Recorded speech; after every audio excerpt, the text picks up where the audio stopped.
partout, vous qui nous suivez de partout, que le Seigneur vous bénisse de vous être connectés. Et nous voulons introduire un message qui a commencé déjà au niveau de l'église La Borne, du centre évangélique La Borne de Kampala. Et ce matin, parce que le Seigneur nous en donne l'occasion, j'aimerais que nous puissions parcourir ce texte que tout le monde connaît bien. Et puis, nous pouvons le lire, c'est en Jean chapitre 3, verset 16. C'est un texte que tout le monde connaît. Jean chapitre 3, verset 16, la Bible dit, « Car Dieu a tant aimé le monde, qu'il a donné son Fils unique, afin que quiconque croit ne périsse pas, mais qu'il ait la vie éternelle. »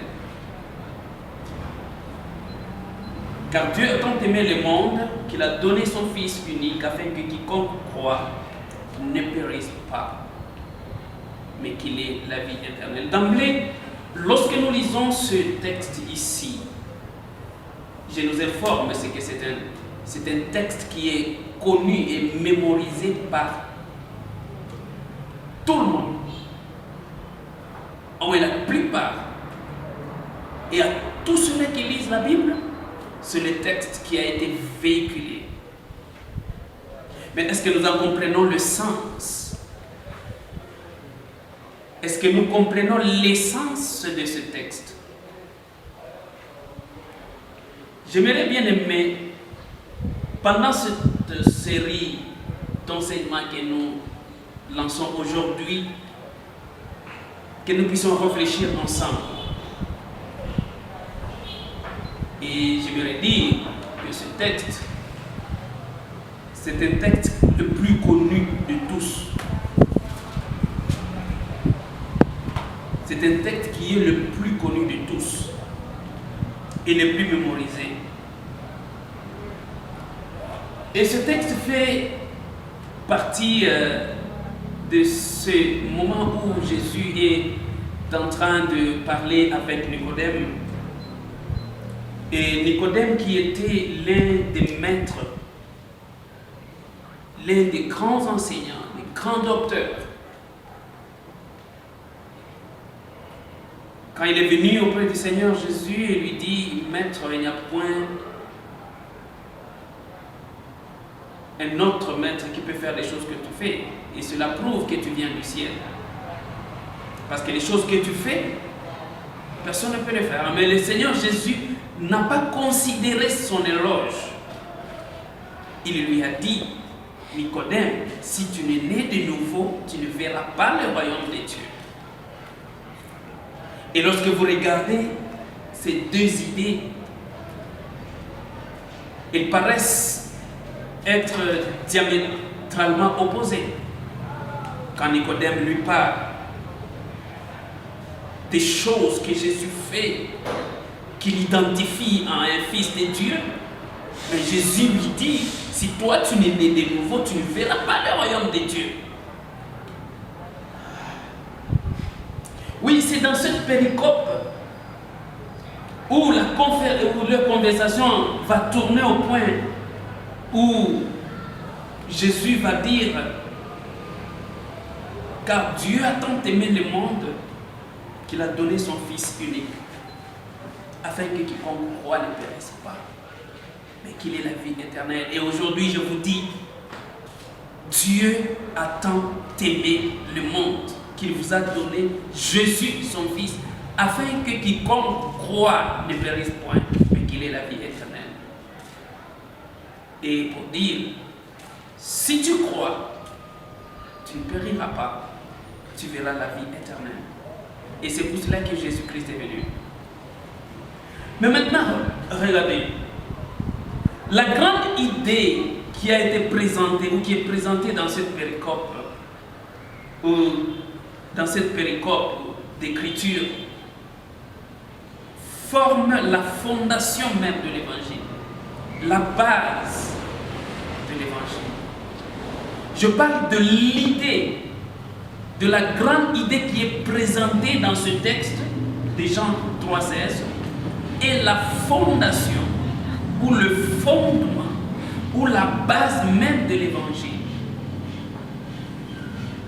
Car si quelqu'un veut comprendre l'évangile, il a besoin d'apprécier et de comprendre qui est Dieu. Il a besoin d'apprécier et de comprendre qui est l'homme, qui est Jésus et c'est quoi le salut. Je nous rappelle que nous sommes en train de parler et cet enseignement, nous lui donnons le thème de la vie nouvelle en Jésus ou la compréhension de la vie nouvelle en Jésus. Et dans la leçon qui suit, nous allons entrer en profondeur de ce que je viens de dire. Mais bien avant de continuer, j'aimerais que nous puissions comprendre une chose. Lorsqu'on parle de ce qui se passe dans le monde, des choses qui se passent dans le monde, on peut facilement comprendre que le monde est dirigé par des gens qui sont déjà morts. Pourquoi? Eux, ils sont déjà morts, mais leurs idées continuent à vivre et continuent à agir, continuent à gouverner, continuent à gérer. En fait, une idée, c'est un élément efficace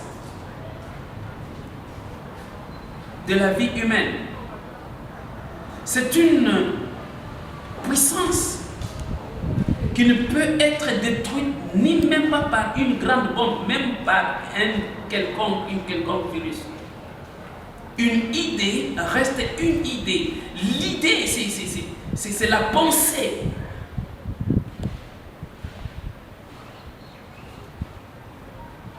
L'homme est ce que sont ses pensées. Tu es ce que tu penses. L'idée gouverne. L'idée, tu deviens ce que tu penses. L'idée est immatérielle. Et la guerre que nous avons aujourd'hui, c'est la guerre des idées.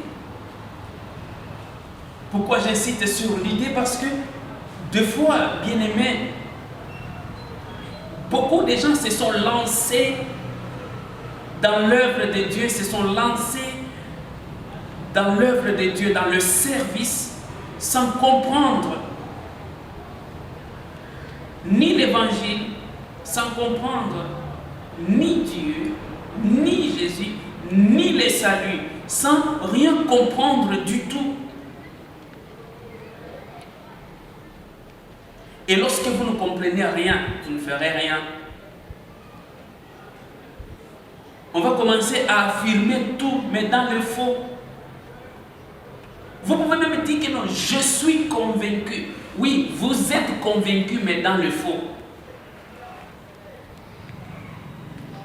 Alors, bien aimé dans le Seigneur,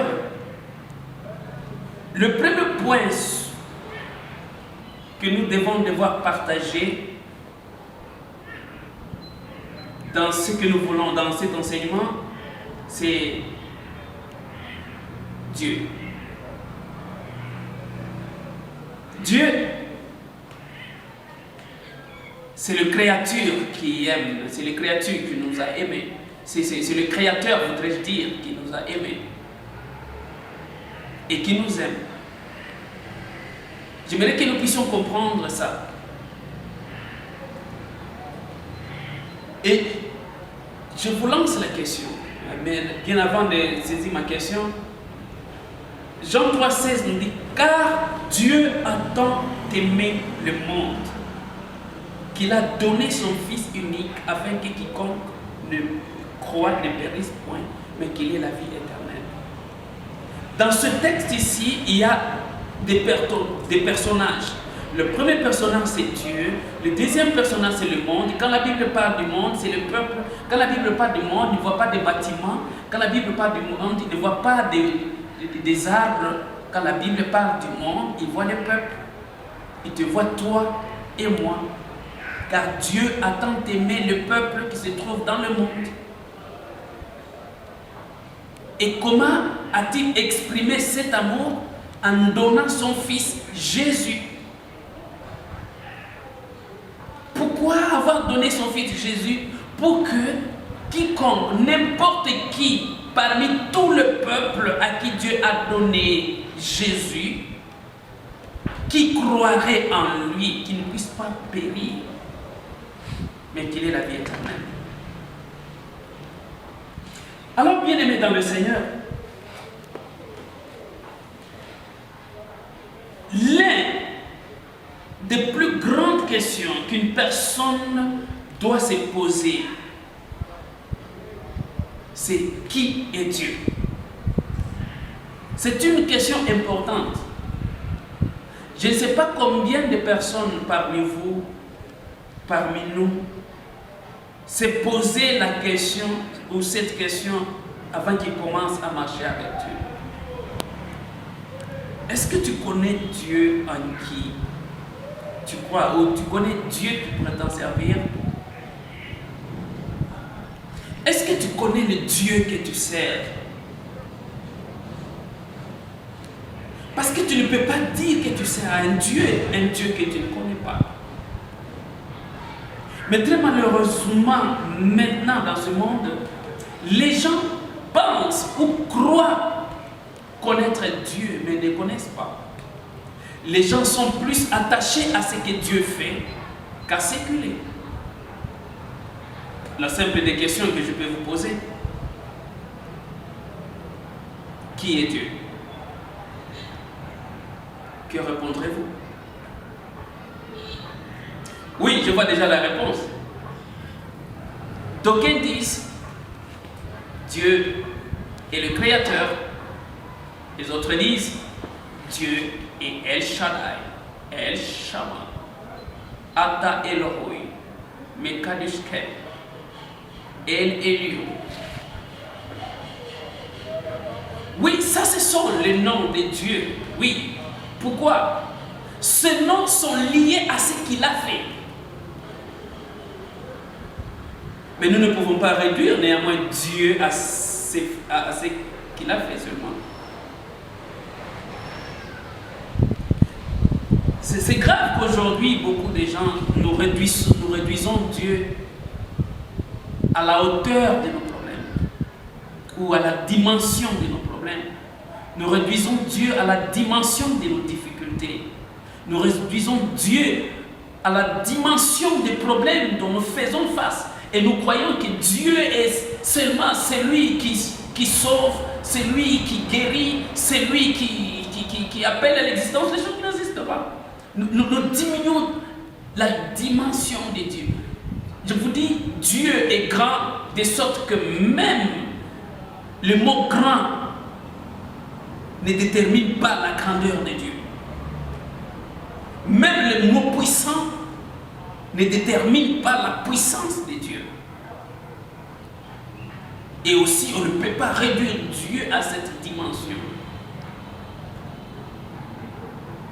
Qui est donc Dieu? Et j'aimerais que nous puissions nous poser la question. Lorsque tu te poses qui est Dieu, qu'est-ce qui vient à ta pensée?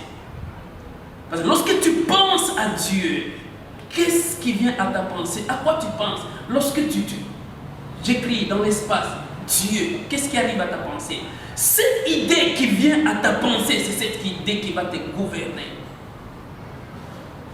qui sera auteur de tes pas, auteur de tes paroles, auteur de tout ce que tu feras, de tes actions. Lorsque tu penses à Dieu, qu'est-ce qui vient dans ta pensée? Parce que l'idée qui s'assoit la première dans ta pensée de qui est Dieu détermine tes actions et détermine comment aussi tu vas être attaché à lui. détermine aussi comment est-ce que tu vas te fier à lui. Détermine aussi comment tu dois marcher avec lui. La pensée première qui vient à toi est celle qui va te gouverner tes pas. Alors, bien-aimé dans le Seigneur, bien-aimé dans le Seigneur, merci. Nous sommes sur cette question. Qu'est-ce qui vient à ta pensée quand tu penses à Dieu? Pense-y. Nous allons nous retrouver prochainement. Que le Seigneur te bénisse.